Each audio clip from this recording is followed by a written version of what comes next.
येन स्वयं बोधमयेन लोका आश्वासिता केचन वेत्कर्मो प्रबोधिता केचन मोक्षमार्गे तमादिनाथं प्रणमामि नित्यं तमादिनाथं प्रणमामि नित्यं। सर्वत्र सद्भावविशोभमानं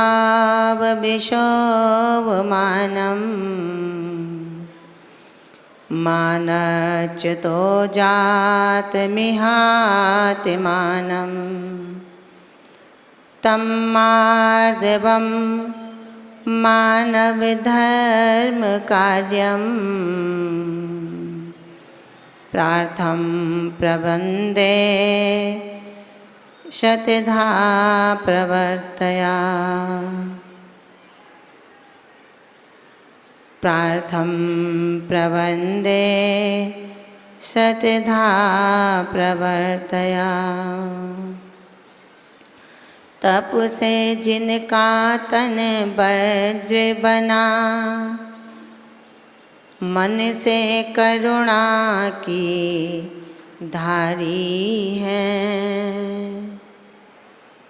इंद्रियों पर संयम रखती, योगों की बनी पुजारी है। राग द्वेष को जीत रही जो, संयम समता के द्वारा है। परम पूज्य माँ विशुद्धमती जी को शत शत नमन हमारा है। परम पूज्य गुरु विशुद्धमती जी को शत शत नमन हमारा है। नमो अरिहंताणं नमो सिद्धाणं नमो आयरीयाणं नमो उवज्झायाणं नमो लोये सर्वसाहूणं। जब बोलिए अनंतानंद सिद्ध परमेश्वरी भगवान की परम आराध्य देवादिदेव तीर्थंकर श्री आदिनाथ भगवान के, परम आराध्य तीर्थंकर श्री पार्श्वनाथ भगवान के, शासन नायक तीर्थंकर श्री महावीर स्वामी के, 24 तीर्थंकर भगवान के, परम पूज्य गुरुदेव आचार्य श्री निर्मल सागर जी महाराज के, 3 करोड़ महामुनिराज के, परम पूज्य सिद्धांत रत्न भारत गौरव गणनी शिरोमणि आर्यका श्री विशुद्धमती माता जी के, द्वादशांग में जिनवाणी माता के, उत्तम मार्दव धर्म के, 10 लक्षण महापर्व के, श्रीमद् जैन धर्म के, परम पूज्य पट्टगन्नी गुरु माँ 105 विज्ञमती माता जी की, समस्त आर्यका संघ की बंदाई माता जी। शिक्षा दीक्षा प्रदात्री गुरु माँ के चरणों में वंदामी निवेदित करती हूँ। मंचासीन स्नेही आर्यका वृंद, चुल्लकर वृंद एवं सरस्वती के लाडले सपुत्र आदरणीय पंडित जी साहब, भैया जी एवं धर्म स्नेही भव्यात्माओं, प्रकरण कुछ सुनने और सुनाने का समझ में नहीं आता है। समय पूरा है और पूजा बाकी है, फिर भी कहा गया है तो सिर्फ इतना कहूँगी। अभी माताजी ने उत्तम मार्दव धर्म के बारे में बहुत कुछ कहा है कि मृदुता और सठता किस प्रकार की होती है। शठ हठ में बदल जाता है, मृदु मधुरता में परिवर्तित हो जाता है। कहते हैं कि मीठी बोली से बहुत कुछ निकाला जा सकता है, तीखी बोली से संबंधों में तकरार डाली जा सकती है। बहुत कुछ कहने का समय नहीं है, लेकिन जब पढ़ते थे स्कूल में तब शायद सबने ही पढ़ा होगा, लघुता से प्रभुता मिले और प्रभुता से, बोलिए आप लोग, प्रभु दूर। जो प्रभुता को चाहो तुम, लघुता धरो जरूर। अभी उदाहरण दिया था, बाल्टी झुकेगी नहीं तब तक भर नहीं सकती है। बहुत सारे उदाहरण हैं, लेकिन किसी उदाहरण के बीच में अभी मैं आपको उलझाना नहीं चाहूँगी। सीधी सी बात कहूँगी कि अपने जीवन में याद उन सूत्रों को रखना कि विनयेन बिना निष्फला सकल विद्या। विनय के बिना संपूर्ण विद्या निष्फल है, कोई फलीभूत नहीं है। हम किसका अहंकार करते हैं, हम किसका घमंड करते हैं, क्या है हमारे पास में। कहते हैं चक्रवर्ती के पास बहुत संपदा थी, उत्तम शरीर था, उत्तम सैनन था, षटखंडाधिपति था। उसके भोजन की व्यवस्था को हम देखें तो शायद ऐसा लगेगा कि कल्पना है, कल्पना से भी परे है। लेकिन मित्रों, कभी भी हमें जिन शासन पर, कल्पना पर भी अविश्वास नहीं करना है। तीर्थंकर महावीर की वाणी है जिसको हम और आप पढ़ते हैं। तीर्थंकर महावीर ने हमें बहुत कुछ देने का प्रयास किया है, उसको हम लेने का कितना उद्यम कर सकते हैं ये मैं नहीं कहती हूँ, लेकिन इतना कहती हूँ, बाधा कब रोक सकी है आगे बढ़ने वालों को। बाधा कब रोक सकी है आगे बढ़ने वालों को, विपदाएं कब टोक सकी हैं पथ पर चलने वालों को। चक्रवर्ती भरत के जीवन में भी बहुत उतार चढ़ाव आए थे। क्यों आए थे पता है क्या अध्यक्ष महोदय? यहीं पर है क्या? बुला लो। जाना नहीं, कहीं जाना नहीं है मित्रों। बस यही काम तो होता है चौकीदार का। जागते रहो, सावधान रहो, चोर आ रहा है। कर्म लुटेरा लूट करके ले जाएगा, मंदिर में बैठ कर के शायद चोर नहीं आएगा, ये हम विचार करते हैं। लेकिन मित्रों, वो खोज में है कि मालिक कब आँखों को मूंद दे और कब इनके रत्नों को मैं चुरा कर के ले जाऊं। सोना मत, खो जाओगे, खो जाओगे तो कुछ वापस लेकर के नहीं जा पाओगे मित्रों। इसलिए कहा है, मिटा सको तो गर्व मिटाओ, प्यार मिटाना मत सीखो। बहुत कुछ बात आपके बीच में नहीं रखूंगी समय के अभाव में, सिर्फ इतना कहूंगी, अपने जीवन में हम किसके मदहोश में गाफिल हुए जाते हैं, किसके मदहोश में गाफिल हुए जाते हैं। किस अहंकार की महफिल को हम नित्य नूतन सजाते हैं। ये अहंकार तुझे चूर चूर कर देगा, जीने नहीं देगा और मरने भी। समझदार है ना आप लोग तो, इसलिए कुछ भी कहना अधिक सही नहीं समझती हूँ।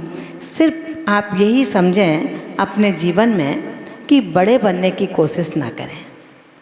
कोई बड़ा बनना चाहते हैं क्या? हैं? हाथ ऊंचे करो, बड़ा हम बनना चाहते हैं, बोलो ना। क्यों चुप हो जाते हो आप लोग? नाराज हो क्या? नहीं हो। चेहरों को खिलखिलाते रखना ये चेहरे व मुश्किल से मिले हैं। चेहरों के साथ जो मुस्कान मिली है वो सिर्फ आपको मिली है, किसी गाय और भैंस को नहीं मिली है। सवाई माधोपुर की भैंस अगर हंसे तो आप भागोगे, और ये इंसान ना हंसे तो भागोगे। तो क्या करना है? मुस्कराते रहिए, क्योंकि कहा है कितना कौन बड़ा छोटा है, जानो या ना जानो। कौन कितना बड़ा छोटा है, जानो या ना जानो। बड़े किस तरह बन सकते हो, ये रहस्य पहचानो। बड़े किस तरह बन सकते हो, ये रहस्य पहचानो। सबसे बड़ा सूर्य धरती पर, सबसे बड़ा सूर्य धरती पर बड़ा कहाँ दिखता है। बड़े बनो लेकिन मित्रों अपने को बड़ा कभी ना मानो। बड़े बनो लेकिन अपने को बड़ा कभी ना मानो। बड़ा भी बड़े मुश्किल से बनता है, पता है ना कैसे बनता है? बड़ा कैसे बनता है अशोक जी? ग्वालियर से आप आए हैं और आपकी भावना है कि मैं भी तीर्थंकर आदिनाथ जैसा बन जाऊंगा, उनकी तरह आत्म ध्यान करके कर्मों को नचाऊंगा और एक दिन धरती से 5000 धनुष ऊंचा उठ जाऊंगा। निश्चित उठोगे, कोई बुराई नहीं है, लेकिन बड़ा बनना है क्या किसी को? कोई बनना चाहते हैं क्या? मदन लाल जी हाथ उठा रहे हैं कि हाँ मुझे बना दो बड़ा। बनना है क्या? बड़े में भी बड़ी मशक्कत करना पड़ता है। आप बड़ा खाते हो क्या? कौन कौन बड़ा खाते हैं? हाथ ऊंचे कीजिए। प्रवीण जी कह रहे हैं माता जी आपके सिवाय सभी खाते हैं। ठीक है ना? क्योंकि ये पत्रकार हैं, आज यही छापेंगे कि बड़े बनने में काबिलियत नहीं है, लेकिन दही बड़े बनने में बहुत बड़ी काबिलियत है। ध्यान रखना, बड़े बनने में काबिलियत नहीं है, दही बड़ा बनने में बड़ी काबिलियत है। बड़ा अकेला था, मूंग की दाल का था, लेकिन दही बड़ा, जिस बड़े ने अपने ऊपर दही को लपेट लिया। जो बड़ा होता है वो सबके साथ चलता है, सबको साथ लेकर के चलता है, अपना अलग खूंटा नहीं गाड़ता। इसलिए कहा है, केवल 2 लाइनें कहूँगी, कि जब हम बड़े बनते हैं, बड़े कब बनते हैं? मोदी जी जब तक पीएम नहीं बने तब तक कौन जानता था उनको ये मोदी जी हैं? कोई जानता था क्या? आप लोग जानते थे? विनय भैया नहीं मना कर रहे, नहीं जानते थे। तो बड़े कैसे बन सकते हैं मित्रों? हम घमंड करके बड़े नहीं बन सकते। तुम्हारे पास रूप नहीं है, तुम्हारे पास ज्ञान नहीं है, तुम्हारे पास धन नहीं है, तुम्हारे पास बल नहीं है, तुम्हारे पास कुल नहीं है। और जब कुल नहीं है तो निश्चित मान करके चलना आपके पास में मातुल भी नहीं है, फिर किसका मत किया जाए? आप अपनी फैक्ट्री का मत करोगे, आप अपने पैसे का मत करोगे, आप अपने गौर वर्ण का मत करोगे, आप अपने लंबाई चौड़ाई का मत करोगे, आप अपनी प्रशंसा का मत करोगे, आप अपने बहुमान का मत करोगे। ये मद तुम्हें किसी दिन का नहीं छोड़ेगा, ये मद मत डालेगा, रौंद देगा, कुचल देगा। उस गाड़ी के नीचे आया था जो खुद की गाड़ी थी, केवल गाड़ी स्टार्ट करके अपने बालों को संभाल रहा था। गाड़ी चल दी, उसके बीच में आ गया और देहांत हो गया। मित्रों, कहीं ऐसा ना हो जाए मेरे मद और पद की गाड़ी के बीच में मैं फंस जाऊं, क्योंकि जब मद और पद ये दोनों ही बड़े खतरनाक हैं। जब पद आता है तो मद अपने आप सर पर चढ़ जाया करता है। कहा है, पद को गर्व कबहू ना करियो, पद को गर्व कबहू ना करियो। ये पद मिला पुण्य से तेरे, ये पद मिला पुण्य से तेरे, पद से हट ना जाइयो, पद को गर्व कबहू ना करियो। कुछ पूरा नहीं सुनाऊंगी, लेकिन इतना ज़रूर कहूँगी मित्रों, जागने की कोशिश करना। हम जिस स्थान पर बैठे हैं, ये स्थान हमें बड़ी मुश्किल से मिला है। जितने लोग बैठे हैं ये बहुत लोग हैं। दृष्टि में थोड़ा परिवर्तन करना पड़ेगा। कोई कहते हैं 40 हैं, कोई कहते हैं 80 हैं, कोई कहते हैं 100 हैं, लेकिन मैं कहती हूँ ना ये 40 हैं, ना ये 80 हैं, ना ये 100 हैं। ये तो वो हैं जो ब्रह्मांड में समाने वाले हैं, ब्रह्मांड को बताने वाले हैं, ब्रह्मांड की बखूबी को उभारने वाले हैं। ये वो लोग बैठे हैं। इसलिए हमें क्या करना है अपने जीवन में, बस यही समझना कि मेरी ज़िंदगी का मोल क्या है, मेरी ज़िंदगी का अर्थ क्या है। ज़िंदगी को जो ना समझे ज़िंदगी वो व्यर्थ है। जो करे सत्कर्म उसकी ज़िंदगी का, बोलो ना, उसकी ज़िंदगी का अर्थ है। इसे मित्रों, बस कुछ कहा था सुबह कि कुछ कहूँगी, लेकिन वक्त नहीं दे रहा विभक्त होने के लिए। इसलिए सिर्फ इतना ही कहूँगी कि अपने जीवन में हमें हंसना है, खेलना है, मित्रों के साथ में दोस्ती करनी है। जितना महत्व हम पड़ोसी को देते हैं, जितना महत्व हम अपने बाहर वालों को देते हैं, उतना महत्व परिवार वालों को देना प्रारंभ कर दीजिए। जो कार्य आप करते हैं उसमें आप ये सोचें कि कार्य अगर अपनी टीम बनानी है, अपनी टीम को मजबूत रखना है, तो वो व्यक्ति जो टीम का नेतृत्व करने वाला है वो योग्य होता है। इसीलिए नेतृत्व की डोर उसके हाथ में होती है। वो ये बताता है कि भाई कार्यकर्ता मैं हूँ, लेकिन मेरे ऊपर ये आजू बाजू में 2 बाहें हैं, ये मेरे राइट और लेफ्ट हैंड हैं।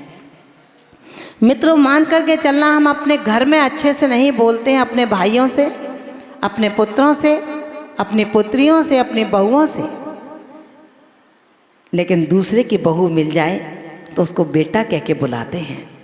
हमारे घर में संघर्ष का महत्व कारण है क्या? यही तो कारण है कि अपनी बहू को तो हम बहू मानते हैं और पड़ोसी की बहू को हम बेटा कह करके बुलाते हैं। अपनी बहू को आप बेटा कह करके बुलाना तो आपकी बहू एक बेटे से भी बढ़कर के आपके लिए समर्पण का सौदा कर लेगी। इसी तरह हम अपने जीवन में धन को महत्व ना दें। धन तो निधन की ओर ले जाता है, लेकिन जब हम धर्म को महत्व देंगे तो धन का अंबार हमारे घर में लग जाता है। इसलिए ना धन का मत करना है, ना जन का मत करना है, ना पद का मत करना है, ना ज्ञान का मत करना है, ना रूप का मत करना है। अगर मद करने की कहीं नौबत आए तो आप अपने गुरु पर गरूर करना, अपने धर्म पर गरूर करना। मेरा गुरु गरूर करने लायक है। कौन सा गुरु है आपका, बताओगे क्या अध्यक्ष महोदय? कौन सा गुरु है आपका? तमाम चर्म चक्षुओं से दिखने वाले मित्र गुरु नहीं हैं। ये तो गुरु तक ले जाने वाले एक मील के पत्थर के समान है। ये हमें गुरु से परिचय कराने वाले मील के पत्थर के समान हैं। मील समय बताता है कि अभी चमत्कार जी जयपुर से इतना किलोमीटर रह गया है। ये गुरु हमें परिचय कराते हैं कि बस उठो, चलो अपने गुरु के पास, जो गुरु आवरणों से ढका हुआ है। कौन सा गुरु ढका हुआ है, बताओगे क्या? कौन सा गुरु ढका है विनेश जी? कौन सा गुरु ढका है?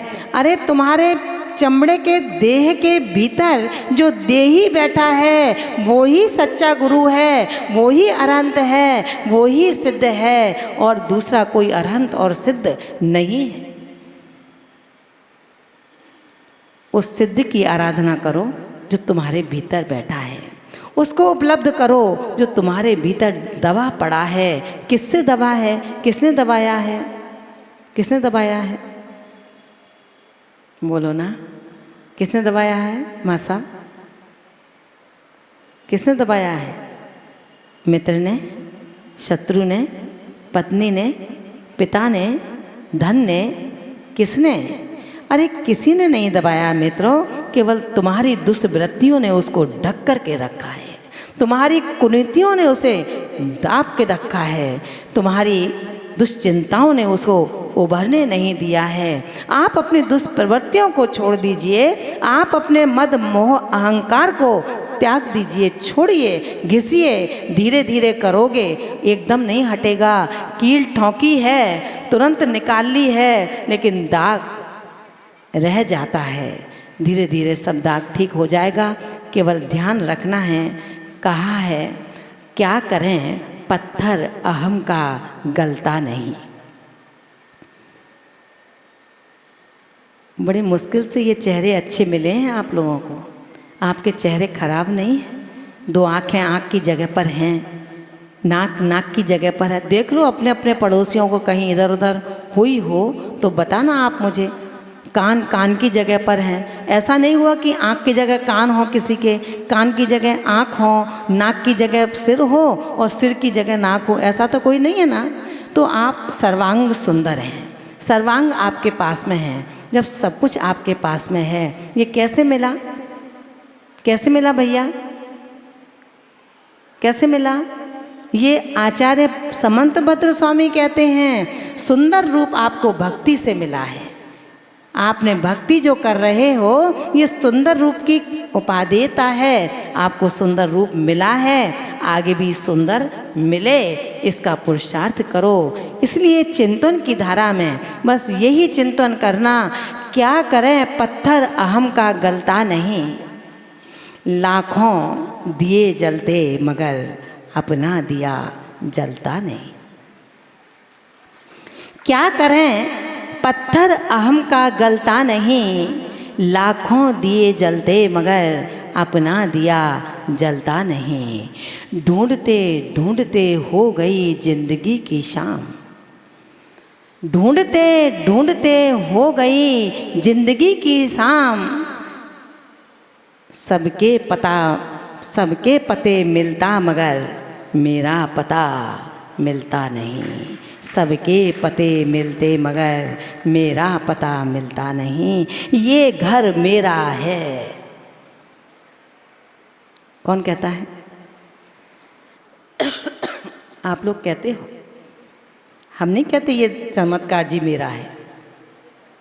कोई मोक्ष मार्गी नहीं कहता है ये क्षेत्र मेरा है। कौन कहते हैं? आप लोग। ये घर मेरा है। कौन सा घर है आपका? कौन सा घर है? घर ऐसा है हमें दिखाने लायक भी नहीं है। कल बोल रहे थे अलंकार भैया, भैया रोटीज है, हमारे यहाँ भोजन करने चलना है। जय कुमार जी आए ना, निवाई से चौका ले चलना है, तो वो क्या बोले, हमारे यहाँ भोजन करना है। हमने कहा भैया हम ज़्यादा खाते हैं क्या, हमें आप अपने घर कभी नहीं ले गए। आपका घर है, हमारा घर नहीं है। आपका घर है और इतना भी नहीं है। जब लगा कि मेरा घर चर्चे में आ रहा है तो हमारा अहम और जग गया। क्या हुआ? अब उस पर एक नेम प्लेट लगा दी, उस पर एक नेम प्लेट लगा दी कि अमुक घर अमुक अमुक कर दिया। देव हंस रहा है कि रे अज्ञानी, अगर तेरा है तो यहाँ क्यों छूटा, तेरे साथ क्यों नहीं गया। पिताजी घर बना करके चल बसे, घर यहीं पर है, पिताजी कहाँ गए पता नहीं है। जैसे पिता गए हैं वैसे ही मेरा भी नंबर आएगा। मैं भी चला जाऊंगा इस देह से। फिर कोई कुछ नहीं करेगा, केवल आपकी स्मृति स्वरूप आपने एक मकान दिया है, एक दुकान दिया है, एक यश सम्मान दिया है, जीने के लिए आकाश दिया है, उसके बदले में आपका पुत्र आपके चित्र के आगे 2 अगरबत्ती लगा देगा। आज भी लग रही है अगरबत्ती। आज मैं 50 वर्ष की हूँ तो 50वीं पुण्यतिथि कहीं मनाई जा रही होगी और 2 अगरबत्ती लगा करके उसकी बुनियाद को पूरा किया जा रहा होगा। मित्रों, ऐसा ही यहाँ पर भी होना है। ना जाने कहाँ कहाँ पर पुण्य स्मृतियाँ मनाई जा रही हैं और यहाँ पर जन्मदिन मनाया जा रहा है। इसलिए ध्यान रखना है, अपने जीवन को मैं से हटाने का पुरुषार्थ कीजिए। माता जी ने कहा था ना कि रावण के पास भेजा था लक्ष्मण को और लक्ष्मण ने अभिमान बस कुछ नहीं किया, वापस लौट आया। लेकिन फिर भी राम ने जब लंका जीतकर युद्ध जीतकर वापस गए तो माँ ने पूछा कि राम आ गया रावण को मारकर? क्या पूछा? राम आ गया रावण को मारकर? राम छायक सम्यक दृष्टि थे, राम भगवान थे। उनके अंदर भगवान की अहिमियता परिलक्षित होती थी। उनके बोलने का ढंग था, उनके चलने का ढंग था, उनके बैठने का ढंग था। चेहरे पर क्रोध नहीं, चेहरे पर मुस्कुराहट थी। वो भगवान राम बनने वाले थे। राम जब तक रावण से लड़े थे तब तक भगवान नहीं थे, लेकिन वो लड़ना नहीं चाहते थे। लड़ाई का पैगाम तो रावण ने दिया था कि आओ तुम्हारे अंदर हिम्मत हो तो हम विद्याधरों से ले जाओ अपनी सीता को भूम गोचरी। भला हम विद्याधरों से कहाँ पर जीत सकता है? मित्रों, ध्यान रखना, अहिमित्या जीने नहीं देती, जीने नहीं देती। रावण तो क्या होता है, चक्रवर्ती भी झुक गया था उस धर्म के आगे जो आकाश को छूता हुआ 525 धनुष की काया से कायोत्सर्ग मुद्रा में खड़ा हो, उसके लिए खुद चक्रवर्ती झुक गया। उन्होंने कहा मैं तुम्हारे चक्रवर्तित्व से नहीं झुकूंगा, भाई के नाते प्यार से बुलाओगे तो झुक जाऊंगा। मित्रों, किसी को झुकाना है तो झुक कर के झुकाना सीखिए। अकड़ करके कोई झुक ना पाया है, हम भी झुकेंगे तो झुका लेंगे सारी दुनिया को। अकड़ेंगे तो झुकने वाली दुनिया भी आपसे दूर हो जाएगी। राम ने बहुत सटीक उत्तर दिया माँ को कि रे माँ कौशल्या, मैंने राम को नहीं मारा है, लेकिन मैंने रावण को मारा है। राम ने कहा कि माँ कौशल्या, मैंने रावण को नहीं मारा है, वरन मैंने रावण को मारा है। मित्रों, अहंकार के पर्दों को, प्राचीरों को चीर देना, अरहम की स्थापना उस अहंकार की जगह हो जाए। अहम के वहमों को निकाल देना और अरहम की वेदी को तैयार कर लेना। बस आज का धर्म यही है। मृदु भावों को स्थान दीजिए, कटु भावों को छोड़ दीजिए। आप महामना हैं, उदार मना हैं, बहुत बड़े बन जाओगे यदि अहम की सत्ता से अरहम को स्थापित कर लोगे। बस आपका जीवन जयवंत हो जाएगा, जयशील हो जाएगा। इन्हीं भावनाओं के साथ में उत्तम माधव धर्म के इस अद्वितीय दिवस पर आप सभी के लिए प्रार्थना करती हूँ कि वो परमात्मा आपको असीम सौंदर्यता, चिरंजीवता, आरोग्यता और समृद्धता प्रदान करता हुआ मद के मठों से बाहर कर दे और अरहम की सत्ता से आपको सुशोभित कर दे। मठधारी जी ना सके और जो मठ के बाहर रहे वो हमेशा अपने मठ में रह कर के भी कमठ को झेल गए। बस मित्रों, इन्हीं भावनाओं के साथ आप हमेशा प्रसन्न रहें, सफलता को स्पर्श करते रहें, गम की आंधियाँ आपसे दूर रहें, हर दिन दिव्य बने, हर रात्रि रम्यता में परिवर्तित हो जाए, महिमावंत मास हो, हर सप्ताह सात्विका में व्यतीत हो, वर्ष संवर्धित हो। बस इन्हीं भावनाओं के साथ दोनों हाथों को जो लेकर के आए हैं एक बार ऊंचा करेंगे और जयकारा लगाएंगे। जय बोलिए तीर्थंकर श्री आदिनाथ भगवान की, उत्तम मार्दव धर्म की, परम पूज्य गणनीय आर्यका श्री विशुद्धमती माता जी की। परम